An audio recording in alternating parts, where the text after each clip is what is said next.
Happy morning. பட்டாணி குழம்பு செய்கிறதுக்கு ஃபஸ்ட் ஒரு வானலியில் எண்ணெய் ஊற்றி அது கூட பட்டை லவங்கம் போட்டு அது கூட நறுக்கி வச்சுருந்த பெரிய வெங்காயம் 2 சேர்த்துட்டு நல்லா வதக்கணும். அது கூட இஞ்சி பூண்டு பேஸ்ட், அப்படி இல்லைனா இஞ்சி பூண்டு போட்டு வதக்கிக்கலாம்.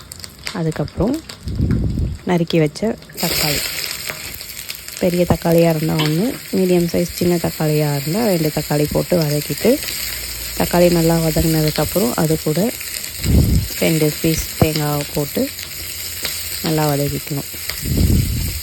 நல்லா வதங்கினதுக்கப்புறம் வீட்டில் அரைச்ச மிளகாத்தூள் இல்லைன்னா வெறும் மிளகாத்தூள், தனியாத்தூள் 2 ஆட் பண்ணிக்கலாம். வீட்டு மிளகாத்தூள், தனியாத்தூள் 2 ஆட் பண்ணிவிட்டு அந்த பச்சை வாசனை போனதுக்கப்புறம் கேஸ் ஆஃப் பண்ணிவிட்டு ஆற வச்சு மிக்சியில் போட்டு ஒரு ஓட்டிக்கலாம். உங்களுக்கு தேவையான அளவுக்கு தண்ணி ஊற்றி நல்லா ரொம்ப நைஸாகவும் இல்லாமல் கொரகொரப்பாகவும் இல்லாமல் மீடியமாக அரைச்சிட்டு, இப்போ ஒரு குக்கர் வச்சு எண்ணெய் ஊற்றி கடுகு கடலப்பருப்பு போட்டு அது கூட கருவேப்பிலை ஒரு கொத்து,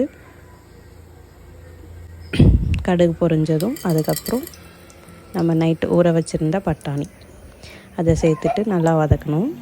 பட்டாணி கொஞ்சம் வதங்கினதுக்கப்புறம் அது கூட தேவையான அளவு உப்பு, மஞ்சள்தூள் சேர்த்துட்டு நம்ம அரைச்சி வச்சுருந்த பேஸ்ட்டையும் சேர்த்து தேவையான அளவு தண்ணி ஊற்றி, இப்போது இந்த ஸ்டேஜில் உப்பு காரம் செக் பண்ணிவிட்டு பத்தலைனா போட்டுட்டு குக்கரை மூடி 4 விசில் விட்டால் நம்மளோட பட்டாணி குருமா ரெடி. அது கூட சுட சுட ஆவி பறக்க இட்லியும் ரெடி பண்ணி என் ஹஸ்பண்டோட ஃபேவரட் பட்டாணி குழம்பு இட்லியை சர்வ் பண்ணியாச்சு.